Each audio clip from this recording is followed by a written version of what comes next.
Okay, available in Control 5.5 is now the ability to basically do an employee password reset yourself. In the past, probably had to go into Control and actually have an administrator or someone like that reset your password for you if you forgot what it was. We've now added a feature for you to request that directly, much like most websites out there, Amazon or Google or any of those kinds of things where you may have an account. You can actually request a reset. And we'll see that when I have the splash screen for Control 5.5, I now have an option for forgot your password. And if I click on that, we'll see that we get a drop down. Basically tells you, did you forget your password? If so, I can select my username from the list. I need to type in my email address. Now this would be the email address that's entered under your employee account. It's not your personal email unless that's the one that's actually in your employee account inside of Control. If you type in the wrong email address that's not associated with your account, or if you have no email at all associated with your account, then naturally you will not be able to reset your password for it. So in this case, I've set up just a little test email here called abcsigns@sirius.com, send reset email, and this email will actually be sent and I'll get confirmation of that. If I then come over and I look at my email that I've got, we'll see that just now an email came in, and click on this email, and it's basically giving me a reset code. Now this number is valid until midnight on the day that you request it. It'll also give you information if you didn't happen to request it. It'll tell you who to contact for problems. It'll also give you the computer name, the Windows login name, and the IP address, along with the time that that password was requested. So in this case, we'll go ahead and copy this reset code, and then we'll come back to Control, and down at the bottom, we'll see the option for already have a reset code. If by chance you canceled off of this completely and you no longer have the actual window to log into Control, not a problem. Just double click again to launch Control. Click back on forgot your password, and instead of asking for the reset code again, just come down here to where it says already have a reset code, and we'll just paste in that code and we'll hit reset password. It will then automatically log you into Control, and you'll be prompted to put in a new password, which I will, and I've now changed my password to something new. Now I'm able to log into Control. So in the setup, earlier when I was talking about making sure you have an email address, just so it's clear, what I'm talking about is under Setup, Employee Account, we'll see this email field right here. So this is the email that has to be filled in, and you have to match it when you're asking for that reset. You naturally will have to have the internet to request a reset, so if you have any kind of corporate firewalls or anything like that that are blocking external access, which is very, very uncommon, then the reset feature will not work. However, most cases it's very seldom that ever pops up, so you'll be able to get that reset just like other websites. That concludes the overview of this feature. Okay, during this video we'll take a look at zip code and postal code lookup for Control 5.5. This is a new feature that we've added. For those of you that may be using our Avalara tax module and having that integration inside of Control, you're probably already familiar with basically how this works, where you type in an address and that address goes and gets looked up and gets formatted into a proper one and validated. This is actually a feature in where you enter in the zip code or the postal code, depending on what you like to call it, and it will automatically go and look up the city, state, province, as well as country code for the US, Canada, and Australia. If you're using any other countries or what have you, we do not have support for that currently. If you're interested in us adding support, please let us know. Just email our support staff. Let's take a look at this feature inside of Control. Now that I have Control open, I'm just going to go to New, then we're going to go to Company, and we'll see once I'm in here, in the address section, I actually have value to look up.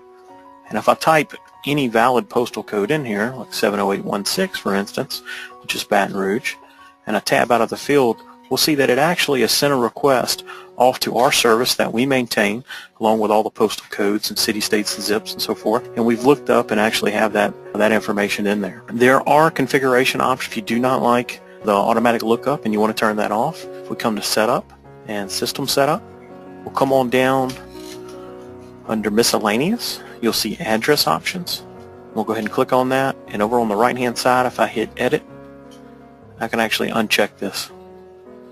And as long as I hit Save, I'll no longer have that value to look up, and we'll just verify that by doing another new company, and we'll see the zip code is now back in its prior place, and there is no value lookup to actually insert. So you're going to have to manually type it in if you disable it. That same value lookup, if you have it enabled, will appear in all the different areas where you can actually enter in addresses in Control. Shipments on orders and estimates and things along those lines will all have that feature available. Okay, and that concludes our review of Postal Code Lookup.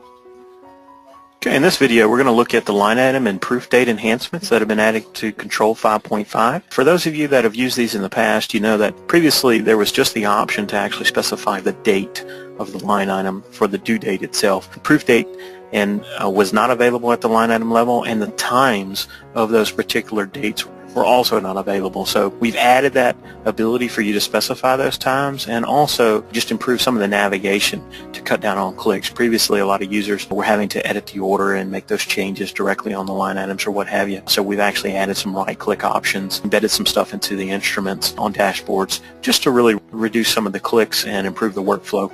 So let's take a look at what that actually looks like inside of Control. I've got Control open here, and we'll just take a look at an Explore by line item.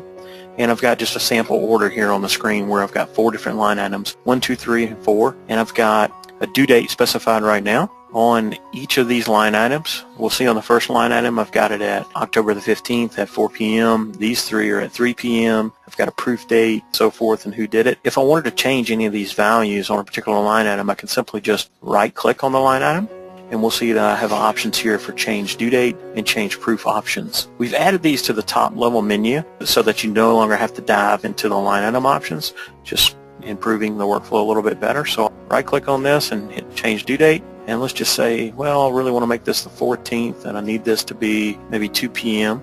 So go ahead and hit OK on that, and we'll notice that change is immediately affected on that line item. If I want to change the proof date on this line item, simply right click on it, change proof options, and we'll see that I can now require that the proof be due on this. I can change this date to, let's say, I don't know, maybe the 10th, and let's just say 2 p.m. as well, and hit OK. We'll see now that that proof date is reflected in the system. If any users currently in Control actually have dashboards or anything like that open where you're looking at the line items or what have you, these changes will automatically be affected over there. So they'll see it refresh on their screens. They're using save queries or something like that just to look at this information. It's a great way to just keep everything updated that's happening in the workflow and production process. Also added during these enhancements was the ability, if you noticed a second ago on this screen, when we change the proof options, if you're actually logging who does the approvals, meaning which contact for the company does the approvals and what dates and times, you now can actually specify that from this screen as well. I'll just click Proof Approved. I'll go ahead and choose my contact and what date it was actually approved on. We'll just choose, let's say, the 13th, for instance, and hit OK. And we'll see that that proof date is now actually tied to that line item and who it was approved by. Now, we've been looking at the proof options on the line item level. You still have the ability to handle the proof dates on the order level. So I'm looking at the proof dates here, and I'm also looking at the due dates. By default, when you create a brand new order, if you set the due dates and the proof dates on the order, they automatically flow down to the line item. So it's not that you have to set it on each individual line item. They're going to take the defaults. And if you want to override them on the line item level, then you can, just further reducing clicks and that kind of thing. Okay, and that concludes the review of this feature.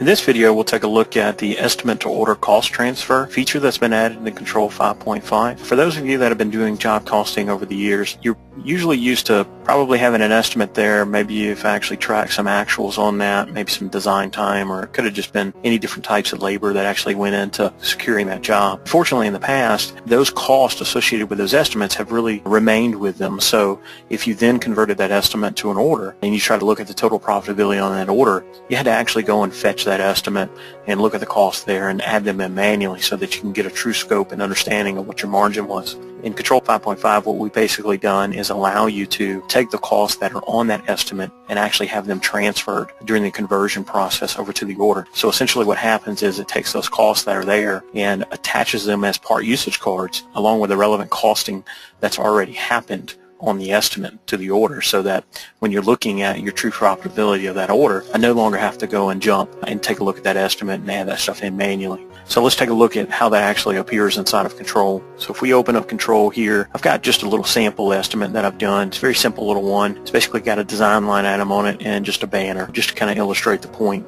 If we take a look at the parts on this particular estimate, we'll see that I've got the 2 line items here and I've got a design labor. And let's just say, for whatever reason, to secure this job, job, whatever it may be, I actually went ahead and did the design so I can have proof to show the customer and, secure this job for production.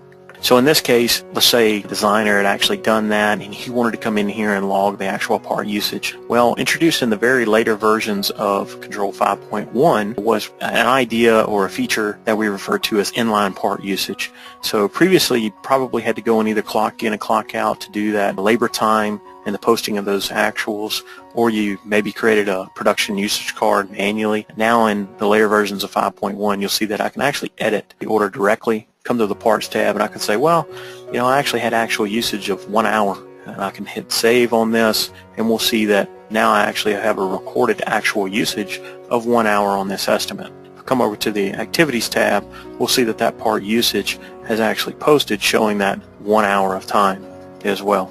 If I then choose to actually create or convert this estimate into an order, we'll go ahead and convert it here. And no, I don't want to post a deposit.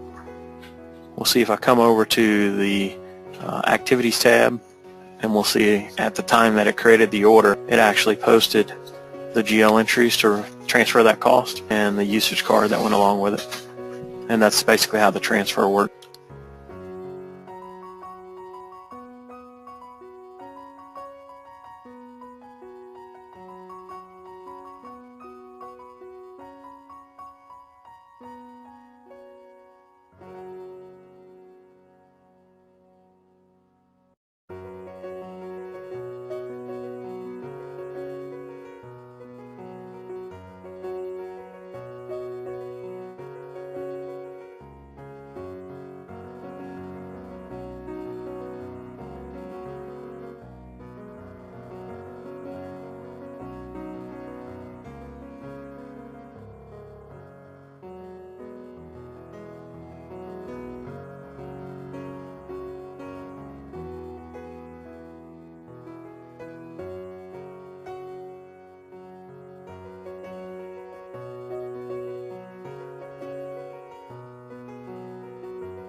So I'm inside of Control right now, and I've got an order here with basically 4 different line items. 2 line items are actually just kind of standard digital prints. I've got 10 18 by 24s and 10 24 by 36s. They're both going to be printed on the same exact material, same vinyl anyway, and mounted to different sizes of Coro.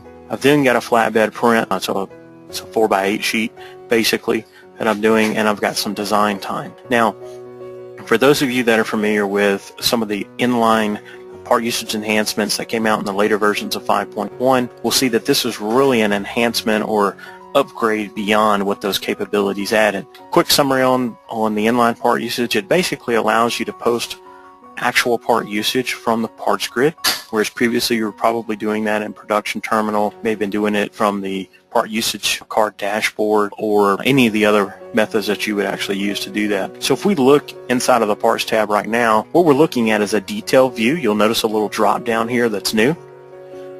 And this detail view is the same view that you've been used to in Control for years and years, where I'm looking at a particular line item, I'm looking at by part type, what the labors are, the materials are, and so forth on each of the line items as I go on down. And let's just scroll down here so you kind of see I've got all 4 line items. Now what you'll notice if I take a look at changing the view here, I've got a couple different options. I've got an order summary view, which essentially what this does is it looks at every single part, no matter which line item it's on, and it says if I have more than one occurrence of this part on the entire order, then group them together and add or summarize the amount in the estimated usage. So if I click on this, you'll notice our scroll bar gets a little bit smaller, and we'll see now some of the parts that are here, there's actually an asterisk for the line item.